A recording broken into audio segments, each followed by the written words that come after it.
দোল উৎসবের মাধ্যমেই পাল্টে গেলেন ছদ্মবেশী ধারাবাহিকের নায়িকা। কিন্তু কেন? আগের নায়িকাই বা কোথায় গেলেন? একটু ভিন্ন ধাঁচের গল্প নিয়ে শুরু হয়েছে বাংলার ধারাবাহিক ছদ্মবেশী, কিন্তু হঠাৎ করে পাল্টে গেলেন নায়িকা। এখন আর এই চরিত্রে দেখা যাবে না প্রিয়ঙ্কা মিত্রকে। তার বদলে নায়িকা হলেন নবনীতা দাস, যিনি ছিলেন দ্বীপ জ্বলে যায় এর দিয়া। কিন্তু হঠাৎ করেই এই পরিবর্তন কেন? জানা গেছে স্বাস্থ্যের কারণেই তিনি এই প্রজেক্ট ছেড়ে দিতে বাধ্য হয়েছেন।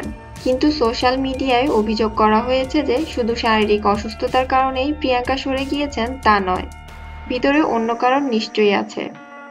প্রিয়ঙ্কা মিত্র খুব অল্প দিনের মধ্যেই দর্শকদের মনে জায়গা করে নিয়েছিলেন। রাজা গোস্বামী ও প্রিয়ঙ্কা মিত্রের অন-স্ক্রিন জুটি সকলেরই ভালো লেগেছিল।